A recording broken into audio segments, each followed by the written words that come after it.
Hi cancer, welcome to your reading. And yes cancer, ये आपकी मार्च की रीडिंग होने वाली है। इसमें आप अपने नाम के बेसिस पर भी देख सकते हैं या फिर जो भी चीज़ें आपसे रेजोनेट करती हैं उसके बेसिस पर आप ये रीडिंग को देख सकते हैं। तो चलिए शुरू करते हैं इस रीडिंग को। यहाँ पर आप लगातार इस विचार में हो कि कैसे अपनी कम्युनिटी को, अपने लोगों को, अपनी फैमिली को बेहतर बनाऊं, उनकी लाइफ में कैसे क्वालिटी इंक्लूड करूं और एबंडेंस की ब्लेसिंग को मैं कैसे और लोगों तक पहुंचाऊं। मैं ह्यूमैनिटी के लिए और क्या अच्छा कर सकता हूं। एक्चुअल में कहा जाए तो आप कमिटेड हो अपनों को लेकर और अपनों के लिए। और यहाँ एक यही सबसे बड़ी चीज़ है आप में, जिसकी वजह से आप कॉन्स्टेंटली पैसा अट्रैक्ट कर रहे हो। आपने टॉरस की एनर्जी को एक्चुअल में अट्रैक्ट कर रखा है और टॉरस प्रॉस्पेरिटी की ऊर्जा होती है और इसी से आप में चीज़ों को मल्टीप्लाई करने की अच्छी खासी क्षमता है। चीज़ें अधिक मात्रा में हैं आपके पास और यहाँ सिर्फ आप ही खुश नहीं हो, जो लोग आपके संपर्क में हैं वो भी खुश हैं। उनको भी, उनका भी उद्धार हो रहा है। और मैसेज ये है आपके लिए यहाँ पर कि आपको अपने में बैलेंस बना के रखना है, घमंड नहीं लेके आना है। आपके पास जो भी चीज़ें हैं उनको बांटो, दूसरों को भी एबंडेंस की एनर्जी में लेके आओ, दूसरों को भी मौका दो। और इसी के साथ एक और चीज़ है, यहाँ आपको चेतावनी भी दी जा रही है कि आपको दूसरों का भला करना है, मगर ऐसे लोगों से भी बच के रहना है जो खुद को ओवर स्मार्ट बनते हैं, जिनको बस लगता है कि भाई उनको सब आता है, उनको किसी की ज़रूरत नहीं है।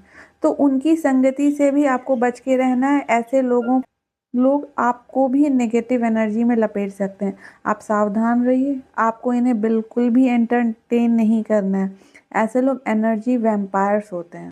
आपको खुद लगने लगेगा कि आपकी एनर्जी पूरी तरह से ड्रेन हो गई है अगर आप ज़रा सा भी इनके कांटेक्ट में आते हो तो। ये कभी आपकी बात नहीं सुनेंगे, बस अपना दुखड़ा आपके सामने रोएंगे। और ये आपके पास भी तभी आएंगे जब इनको अपने मन का पूरा गुब्बार निकाल के रखना होगा, आपकी एनर्जी चुरानी होगी। तो ऐसे लोगों से बस आप, और ऐसे लोग धीरे धीरे आपकी डिसीजन मेकिंग पावर को भी चुरा लेते हैं। तो सो बी केयरफुल ऐसे लोगों से। और एक लास्ट मैसेज यहाँ पर ये भी है, ये भी कहा जा रहा है कि दूसरों की बात भी सुननी चाहिए, सिर्फ अपनी ही बात नहीं बोलनी चाहिए। सिमिलैरिटी देख रहे हो, एक तरह तो आपको ऐसे लोगों से बचने के लिए भी कहा जा रहा है और दूसरी तरफ आपको भी उन लोगों जैसा बनने से रोकने के लिए बताया जा रहा है। तो इसलिए आप ही नहीं बोलना है, दूसरों को भी मौका दें बोलने का, उनकी भी बातें सुने कि वो उनके क्या विचार हैं, क्या मांग है। मगर आपको यहाँ पर भी बैलेंस लेकर के आना है। कैसे बैलेंस? ऐसे कि सामने वाला बोले उस पर आपको मंथन करना है, खुद विचार करना है, फिर डिसीजन लेना है। दूसरे की सोच को, विचार को खुद पर हावी नहीं होने देना है। ऐसा ना हो कि लोग आपके डिसीजन मेकिंग पावर को चुराने की कोशिश करने लगें। इन चीज़ों में बैलेंस को ध्यान में रखना होगा आपको। तो इसी के साथ चलिए थोड़े से ऑरिकल मैसेजेस भी निकाल लेते हैं आपके लिए कि यहाँ पर डिवाइन आपको क्या मैसेज देना चाहते हैं, क्या संदेश देना चाहते हैं।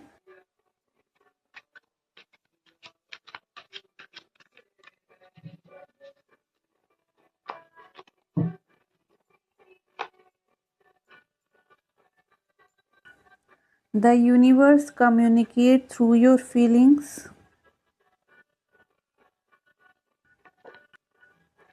Everything is energy. Choose what you feed. You are aligning with your true rhythm. Trust what feels light and free. Speak through even when your voice shakes. Your vibration is attracting new experiences. Silence will bring you the message you need. तो cancer auricle cards का message बहुत ही clear है। जैसा कि आपने देखा, बहुत similar message है ऑरिकल के भी आपके टैरो से। तो यूनिवर्स आपसे लगातार कम्युनिकेट कर रहा है यहाँ, लेकिन वो शब्दों से नहीं कम्युनिकेट कर रहा है, आपकी फीलिंग और इंट्यूशंस के थ्रू कम्युनिकेट कर रहा है। आपको देखना होगा कि आपको कैसी फीलिंग्स आ रही हैं, कैसे इंट्यूशंस आ रहे हैं। इसके लिए आपको बहुत ध्यान देना होगा कि आप अपनी एनर्जी किस चीज़ को फीड कर रहे हो, क्योंकि जो वाइब्रेशंस आप भेजते हो वही एक्सपीरियंसेस आपकी लाइफ में भी अट्रैक्ट होते हैं। आप अभी धीरे धीरे ट्रू रिदम के साथ अलाइन हो रहे हो, इसलिए जो चीज़ लाइट और फ्री महसूस हो उसी डायरेक्शन में आगे बढ़िए। और अगर कभी सच्चाई बोलते समय आवाज़ भी कांपे, फिर भी अपनी ट्रूथ को एक्सप्रेस करना ज़रूरी है, क्योंकि कई बार साइलेंस में भी वो मैसेज मिलता है जिसकी हमें सबसे ज़्यादा ज़रूरत होती है। ठीक है कैंसर, तो इन सब छोटी छोटी चीज़ों को आपको ध्यान में देखना है और अपने इंट्यूशन पर वर्क करना है, और ये ध्यान देना है कि यूनिवर्स आपसे किस तरह से कांटेक्ट कर रही है, क्या कहना चाहती है। तो इसी के साथ कैंसर, हम नेक्स्ट रीडिंग में आपसे फिर से मिलेंगे। खुश रहिए, अपना ध्यान रखिए, तब तक के लिए बाय।